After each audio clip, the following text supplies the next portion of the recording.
And at Bournemouth, Arsenal have decimated them, destroyed them. Bournemouth didn't really offer much, but they also didn't sit back and they don't do that. They're not a low block team, low block FC, thankfully. And it's near about as perfect of a day for Arsenal as you could ask for.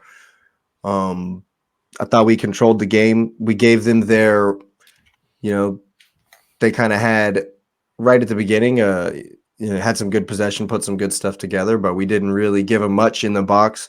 Didn't really get any shots off, and we kind of weathered it a little bit. And then from then on out, just absolute utter control. I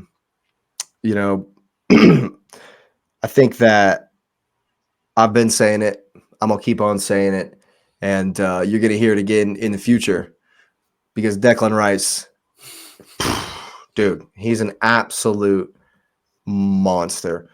People are talking about James Maddison signing the season. People are saying, Sabazalai for Liverpool has been really good, great signing or whatever.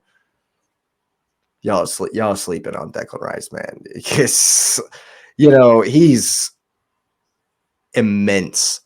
He's phenomenal. And you don't even he does such good work without even being the main man in the game. Mm-hmm. I love a center defensive midfielder. I love that because I feel like that's the cog in the team. Just look at City. You take Rodri out of their team and they're struggling. Same thing with us. We went look at what happened as soon as we lost N'Golo Kante. Look at what happened to our entire squad once we lost N'Golo Kante. But Jake, I think that's why he's underrated because the thing about it is that he just added more stability to a team that was top tier. So he's very unlikely to get the plaudits because of that. Yeah. And I mean, because people still would pick Saka and Odegaard as the guys, right? And so he's never gonna really get that, which he's probably fine with. He knows who he is and what he does.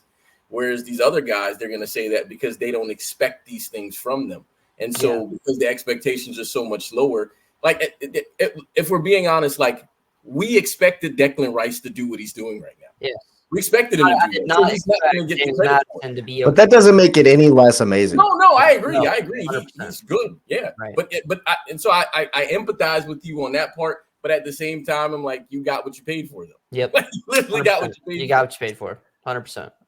Absolutely. But if I'll say this about it. If you see him lifting the Premier League trophy at the end of the season, he will have been the main reason why. He has improved us into this new look where a lot of people are criticizing because we're not creating as many chances.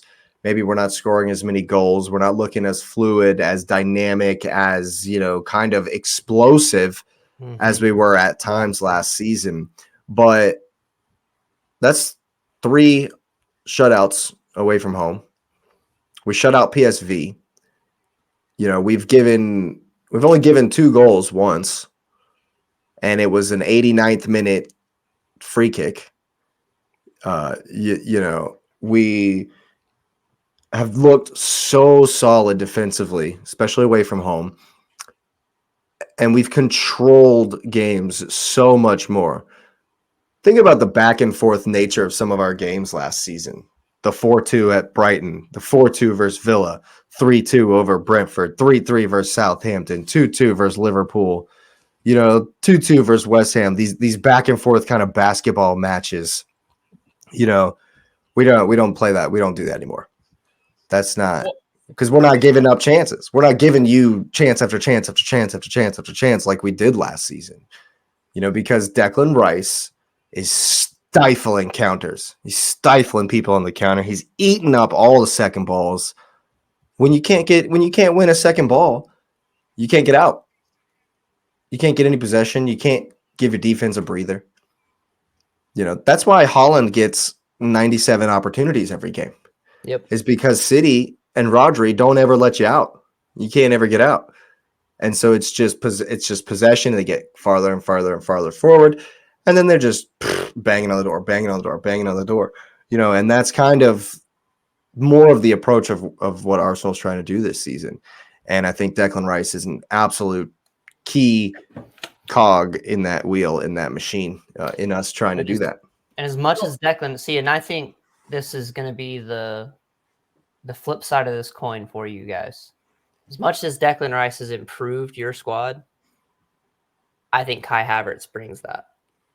He scored though, man. He scored. Yeah, oh, come on. The penalty, the Jorginho penalty.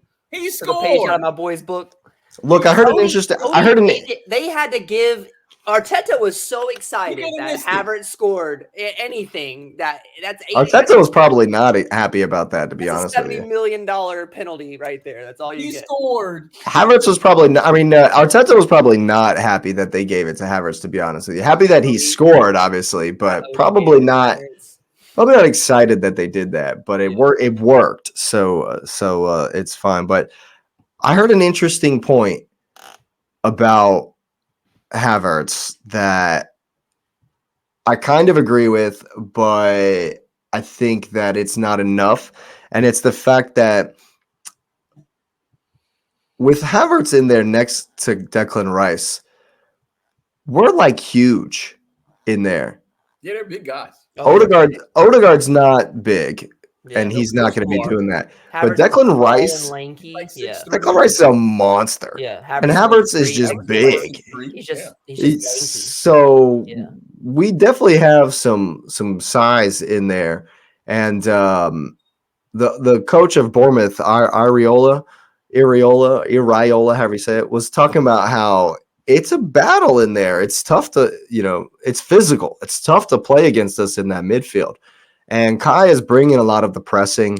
He's winning lots of duels, and he's doing the defensive work really, really well. Now, for me, great. Xhaka did the defensive work really, really well as well. Yeah. But we need more we just need more going forward. I'm not getting too hyped about this goal.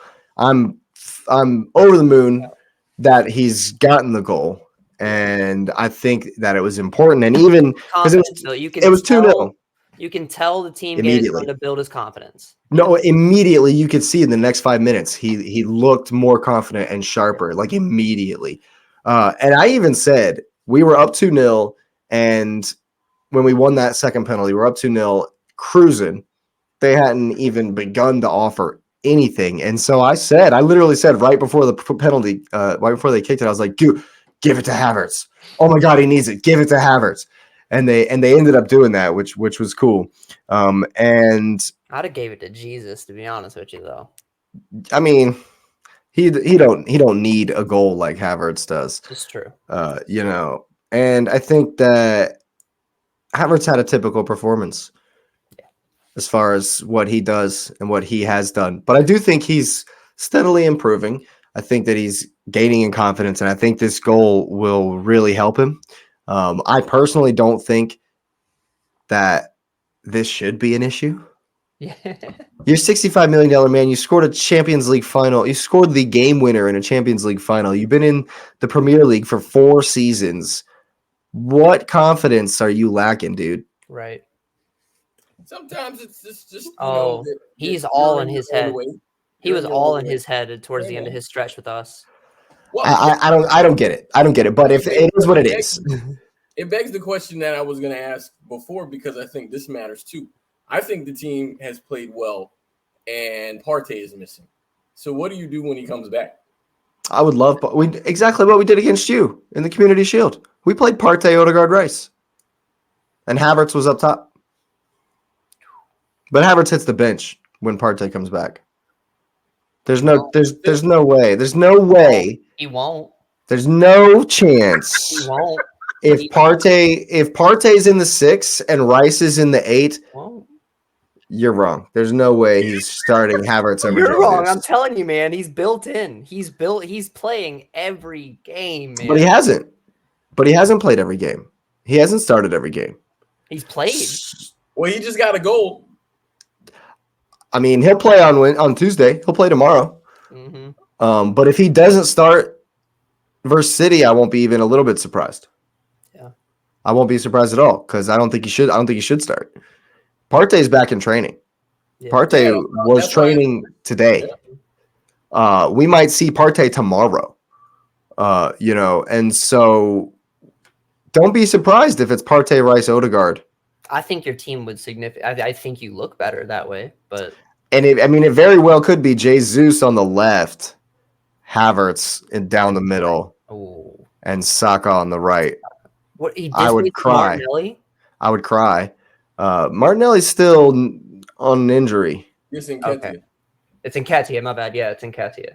I could see that actually, because Nketiah does come in and go. If Martinelli's still out, yeah, that would weaken us dramatically because Trossard's back as well.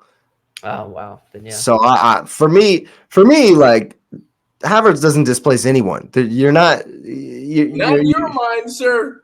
Jesus in that contract though. Jesus must be down the middle. Jesus has to be down the middle. I agree with you there. Has to be down the middle. I agree. And you're crazy if you're going to try to tell me that Havertz is better than Partey or Rice. Nope. Not in the midfield. And he's not better on the wing than Martinelli or Trossard or Saka. No. It's the best team on the planet that we're facing on Sunday. You have to put your best players on there, especially when they're missing their best players. Yep. You have to hit them when they're weak. But, we have a game before then versus Lens, who that should be a walk. Yeah. Well, only because of how poor they're doing this season and the fact that they've sold a couple of their best players from last season. They were runners up in France. So it's not last year. It's not like they're just some slouch. They finished second. Wait a minute. I know you're not trying to prop up any team in league as a quality team. I know that's not what we're doing right now.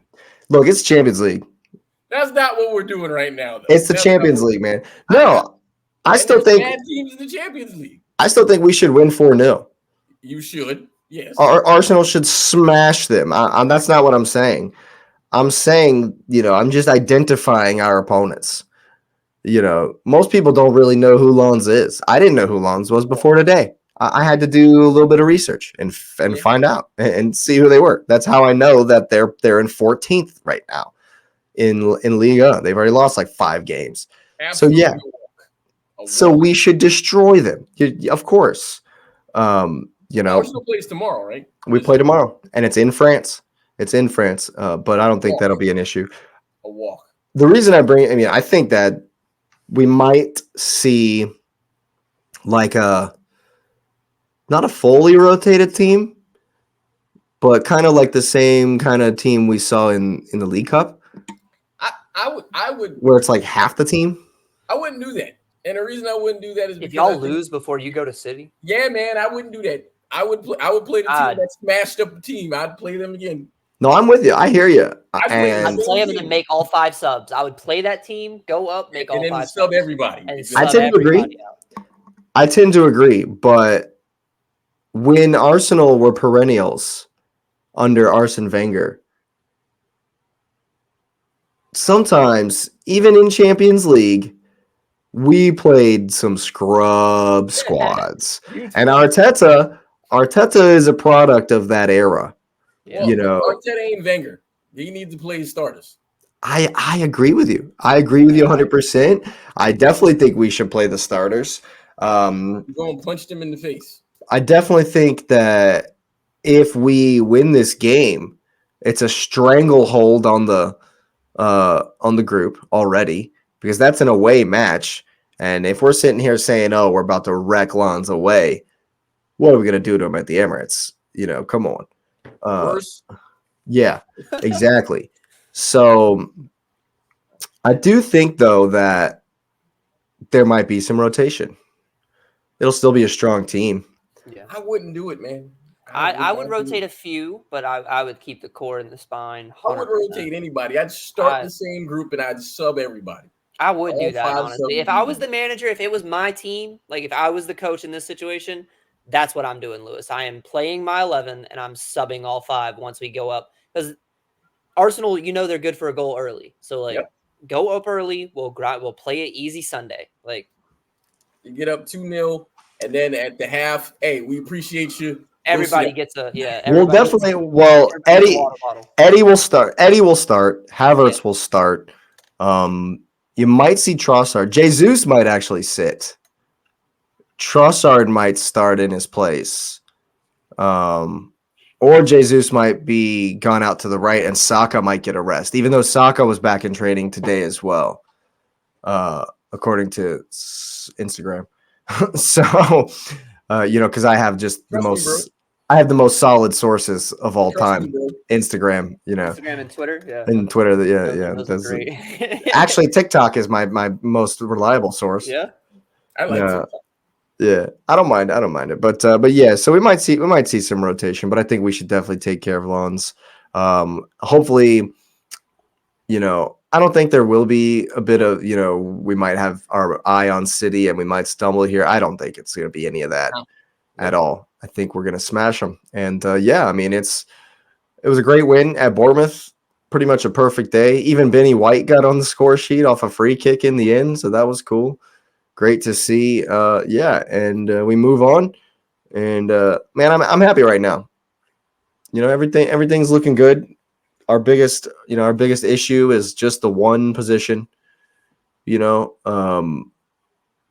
even I don't have an agenda against Havertz, but I'm still skeptical.